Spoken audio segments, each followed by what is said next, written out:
পীরের মাজারে গিয়ে মেয়েরা বেশি গড়াগড়ি করছে, হাজত মান্নত করছে, বাবা পীর আমাকে ছেলে দাও। ছেলে দেওয়ার মালিক কে? জোরে বলেন কে? আপনার যদি আল্লাহ সন্তান না দেন, দোষ কি ওই আপনার স্ত্রীর না দোষ কার? কারো দোষ আছে ভাই? দেনেওয়ালা কে? তাহলে আপনার স্ত্রীর যদি সন্তান না হয় আপনি রাগান্বিত হবেন কেন? তার মানে আপনি ইমানদার নয়, আপনি সাচ্চা মুসলমান নয়, আল্লাহর উপর ভরসা করেন না, তাকদীরের উপর ভরসা করেন না। তাকদীর বানানোর মালিক কে? যদি চাইতে হয় তো চাইতে হবে কার কাছে? আল্লাহর কাছে। যদি ইচ্ছা করেন আল্লাহ দিতে পারেন, নাও দিতে পারেন। কথা ঠিক না ভুল? হ্যাঁ বন্ধুরা আমার, তরুণ যুবকেরা আমার, মহিলারা বেশি অশান্তির মধ্যে পড়ে স্বামীর অত্যাচারে জুলুমের শিকার হয়ে লুকিয়ে হোক, অগোচরে হোক আর গোচরে হোক, মাজারে গিয়ে পীরের দরবারে গিয়ে হাজত মান্নত করে। কখনো কোনো ভণ্ডের পাল্লায় পড়ে যায়, কখনো কোনো অন্য ভাই আমার কে হাত গুনে বলে দেবে, কে আসমান দেখে বলে দেবে, কে কোনো বই দেখে বলে দেবে। মনে রাখবেন এগুলো সব শিরক বেদাতের অন্তর্ভুক্ত, এগুলো কখনো চলবে না।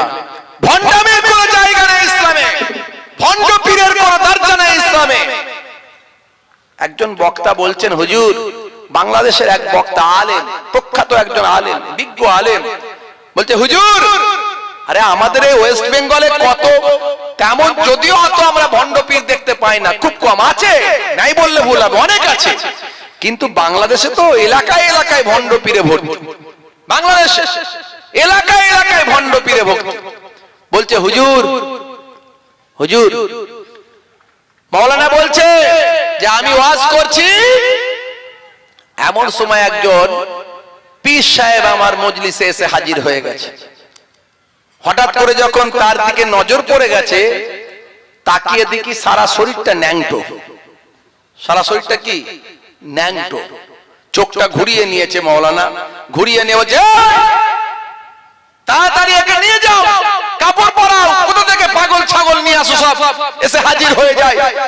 সঙ্গে তার লোকেরা বলছে, হুজুর, মাওলানা এটা কোনো পাগল ছাগল নয়, ইনি হলেন আমাদের পীর সাহেব। মাওলানা তো ব্রেন শট, ন্যাংটো আবার পীর সাহেব হয় নাকি? মাওলানা ব্রেন শট। বলে সে কি? বলে হ্যাঁ, এটা আমাদের পীর সাহেব। তখন মাওলানাকে সেই পীর সাহেব বলছে, মাওলানা লজ্জা পাচ্ছ? লজ্জা পাচ্ছ? হ্যাঁ মাওলানা, শরম পাচ্ছ? আরে এটা হচ্ছে আলিফ। এটা কি?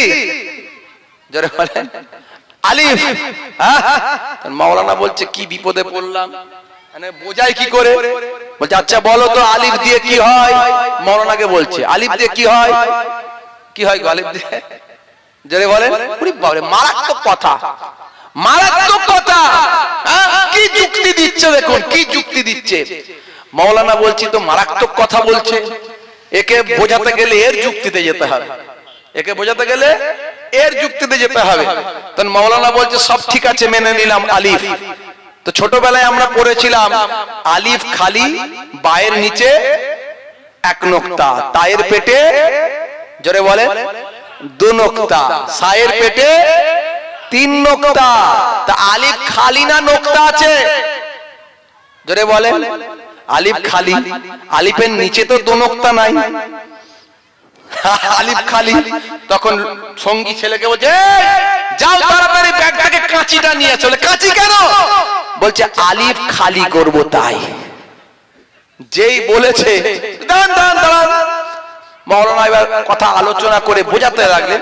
বোঝানোর পরে আলহামদুলিল্লাহ মাওলানা সাহেব বলছে ওই ভণ্ড পীর হেদায়েত হয়ে গেল, কাপড় চোপড় পরলো, গোসল করলো, ওযু করলো, ওই মাওলানার হাতে হাত দিয়ে বায়াত হয়ে গেল।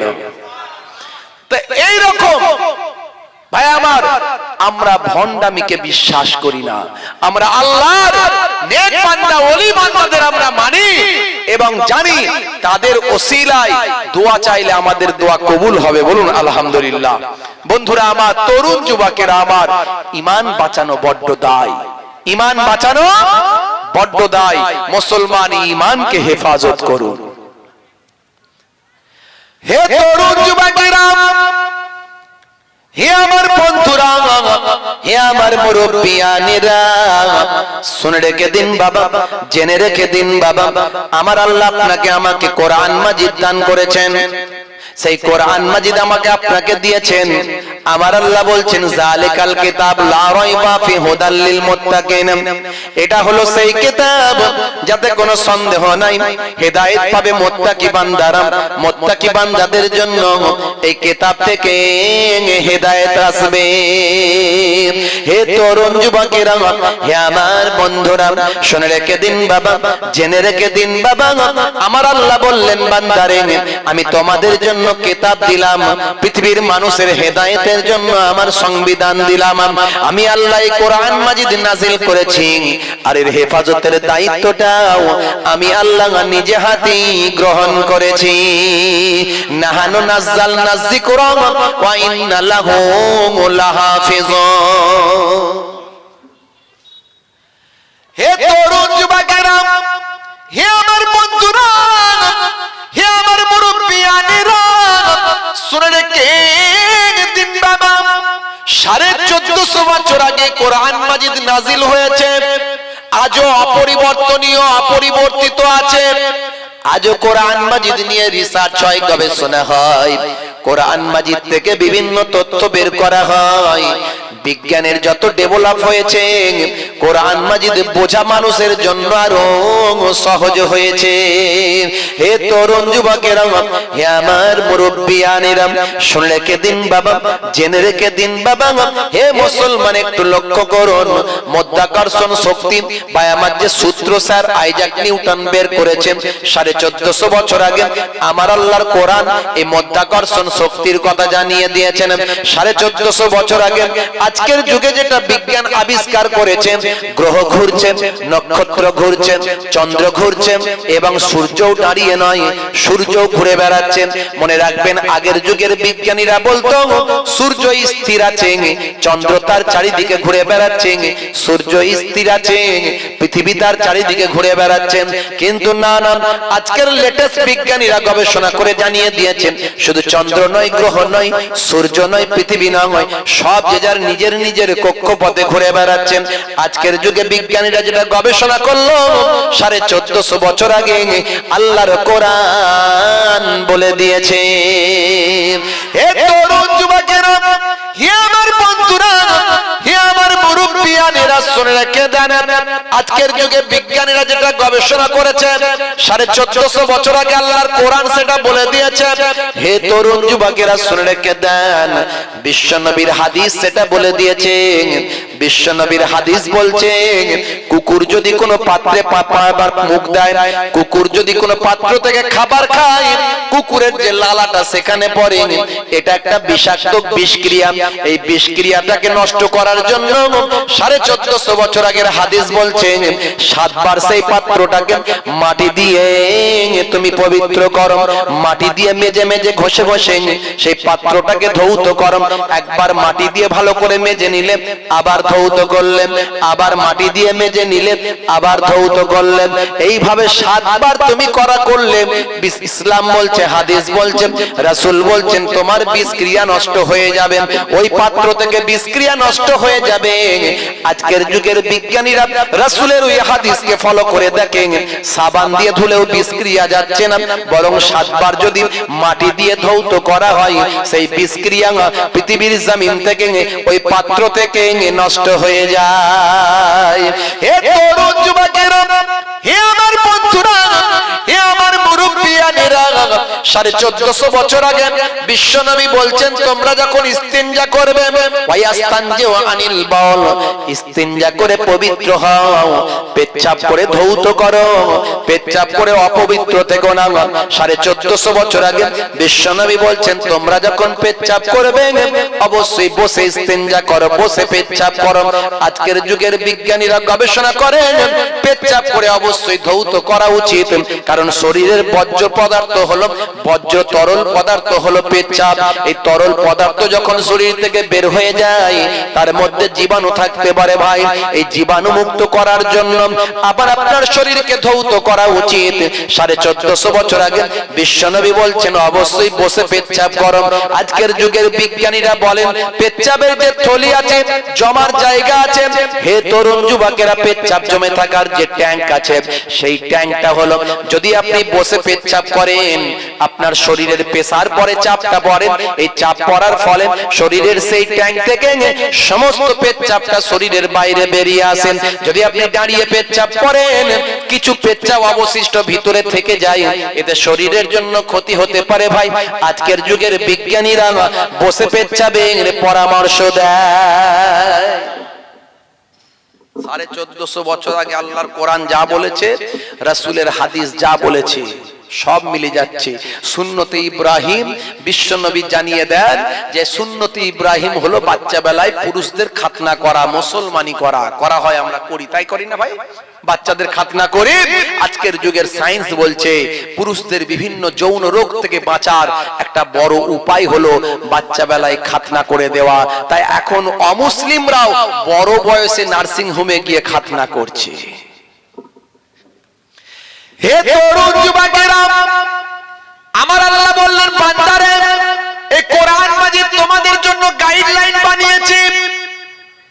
পৃথিবীর বুকে কোম্পানি যখন কোন প্রোডাক্ট মার্কেটে লঞ্চ করে, সঙ্গে একটা পুস্তিকা দেয়, ওই প্রোডাক্টটা কেমন ভাবে ব্যবহার হবে ভাই, ফ্রিজটাকে কেমন ভাবে ব্যবহার করা হবে ভাই, এসিটাকে কেমন ভাবে ব্যবহার করা হবে ভাই, এই জন্য একটা কোম্পানি পুস্তিকা দেয়। আমার আল্লাহ যুগে যুগে মানুষ পাঠিয়েছেন, হযরতে আদম নবীর জামানাতে মানুষ পাঠিয়েছেন, একটা পুস্তিকা দিয়েছেন সহিফা। হযরতে নূহ নবীর জামানাতে মানুষ পাঠিয়েছেন, একটা পুস্তিকা দিয়েছেন সহিফা। হযরতে ইব্রাহিম নবীর জামানাতে মানুষ পাঠিয়েছেন, একটা পুস্তিকা দিয়েছেন সহিফা। হযরত ঈসা নবীর জামানাতে মানুষ পাঠিয়েছেন, একটা পুস্তিকা দিয়েছেন ইনজিল শরীফ। হযরত মুসা নবীর জামানাতে মানুষ পাঠিয়েছেন, তার জন্য একটা গাইডলাইন পুস্তিকা দিয়েছেন তাওরাত শরীফ। দাউদ নবীর জামানাতে মানুষ পাঠিয়েছেন, একটা পুস্তিকা দিয়েছেন জাবুর শরীফ। আর আখিরি জামানার পয়গম্বরের যুগেতে কোটি কোটি কোটি কোটি মানুষ আসছে এবং আসতে থাকবে, তার জন্য লেটেস্ট এবং গ্রেটেস্ট ভার্সন পুস্তিকা দিলেন, যার নাম হলো আল কোরআন। জোরে হবে না? সেই কোরআন মাজিদ অত্যন্ত দুঃখের সঙ্গে বলতে হয়, সেই কোরআন মাজিদ আমরা পড়ি না, পড়লেও মানে বুঝি না, পড়ার চেষ্টা করি না, সব পারি, কোরআন পড়তে পারি না। রাসূল বলছেন কোরআনের একটা অক্ষর পড়লে 10টা করে নেকি। একটা অক্ষর পড়লে কটা করে নেকি? 10টা করে নেকি। আলিফ লাম মিম এই কটা অক্ষর হলো 3টে, এই 3টে অক্ষর পড়লে 30টা নেকি হয়ে যাবে। শুধু তাই নয়, আলিফকে আবার যদি আলিফ আলিফ লাম ফে, যদি আলিফ, এই আলিফটাকে পড়ার জন্য যদি আলিফ লাম ফে দিয়ে ভাগ করা হয়, যুক্ত করা হয়, করে আলিফ বের করা হয়, এটাকে আমার রাসূল আমার কিতাবের মধ্যে দেখতে পাওয়া যায়। এই আলিফটা পড়ার জন্য 30টা নেকি হতে পারে। বন্ধুরা আমার, পৃথিবীর বুকে এমন কোন গ্রন্থ নাই যে গ্রন্থটা পড়লে সব হয়। পৃথিবীর বুকে গ্রন্থ পড়লে জ্ঞান বৃদ্ধি হয়, আপনার জ্ঞান লাভ হয়। কোরআন মাজিদ পড়বেন, আপনার জ্ঞান হবে, তার সঙ্গে সঙ্গে প্রত্যেকটা অক্ষরের বিনিময়ে আমার আল্লাহ 10টা করে নেকি দান করবেন।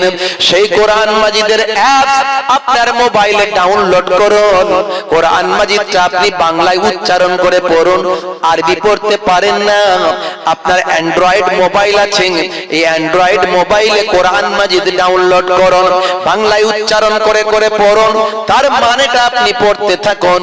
যেখানে আপনার কোনো ডাউট হবে, আলেমদের সঙ্গে কথা বলুন, আলেমদের কাছ থেকে আগে পরে ওর শানে নাজুলটা আপনি দেখে নিন। সবাই আমার তরুণ যুবকেরা, কোরআন মাজিদ যদি আপনি পড়ে খতম করেন, কোরআনের ব্যাখ্যা তারজামা যদি আপনি পড়তে থাকেন, এইভাবে কোরআন মাজিদ পড়লেন আর আমল করলেন, হে তরুণ যুবকেরা শুনে রেখে দেন, ওই কোরআন মাজিদ আপনাকে টানতে টানতে জান্নাতের দরজায় নিয়ে চলে যাবে।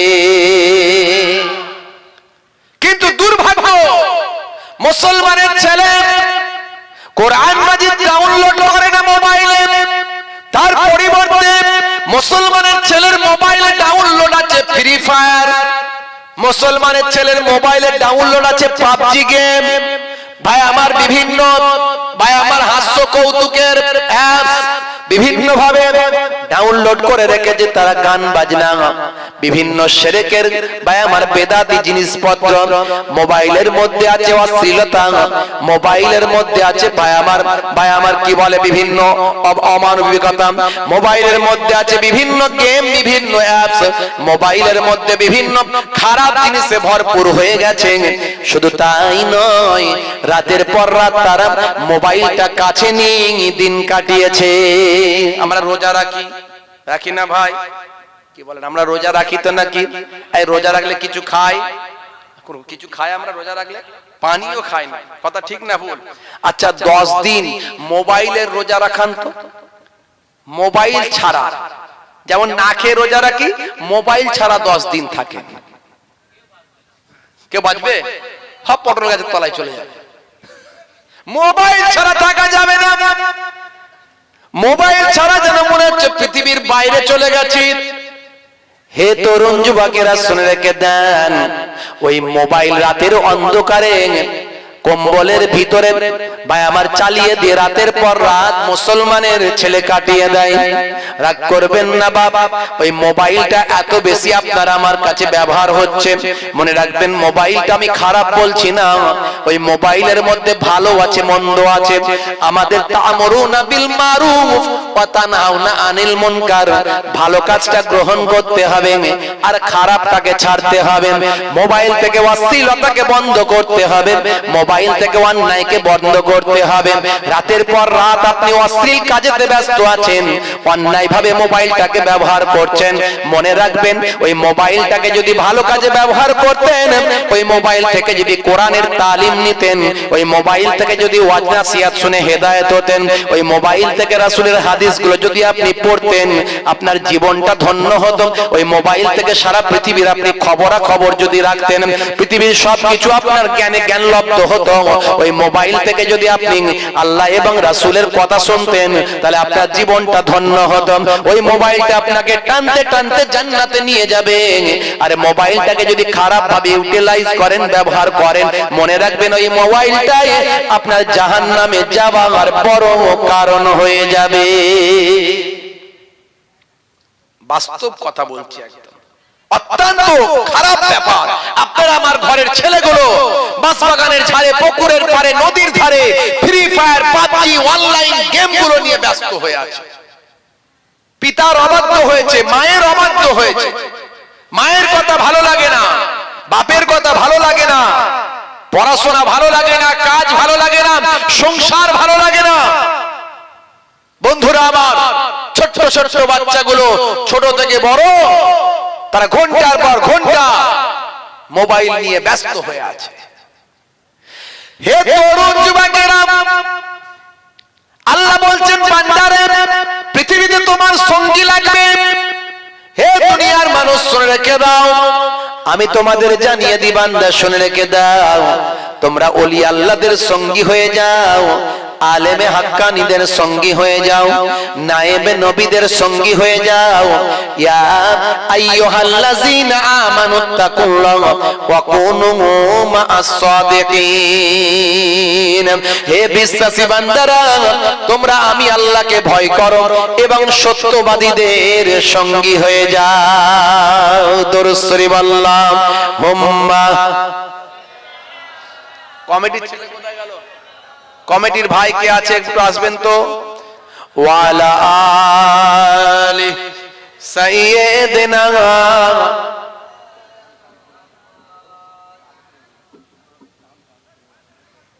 দরুদ শরীফ আল্লাহ।